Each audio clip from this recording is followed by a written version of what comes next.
नमो energy कंपनीवर टाकण्यात आलेल्या छापा कारवाईबाबत आता नव्या गंभीर बाबी समोर येत असून या संपूर्ण प्रकरणात प्रशासनाची भूमिका संशयाच्या भोवऱ्यात सापडली आहे।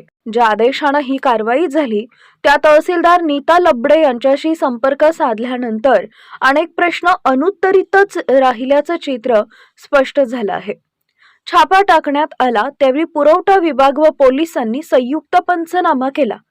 यामध्ये एक टँकर जप्त करण्यात आला व त्यातील द्रव पदार्थाचे नमुने घेण्यात आले।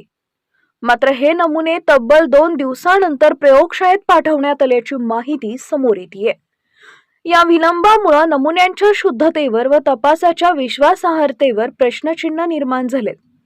विशेष म्हणजे कंपनीच्या आवारात त्यावेळी आणखी 2 टँकर उभे असल्याचे स्पष्ट असताना त्यांची तपासणी का करण्यात आली नव्हती याबाबत कोणतंही ठोस उत्तर मिळालेलं नाहीये। याबाबत पोलिसांनी कारवाई केली असावी असं सांगून जबाबदारी झटकण्याचा प्रयत्न करण्यात आला, मात्र अधिकृत नोंदी अद्याप समोर आलेल्या नाहीयेत।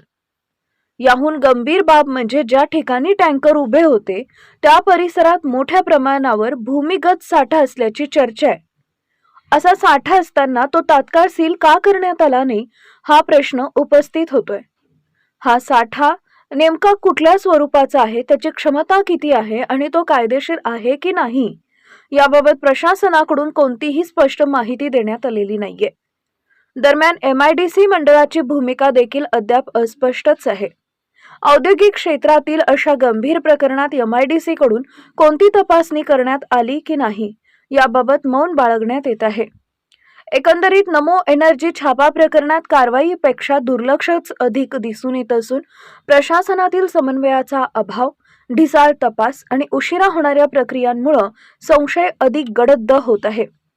या प्रकरणात नेमकी जबाबदारी कुणाची हा प्रश्न आता सर्वसामान्य नागरिक विचारू लागले आहेत।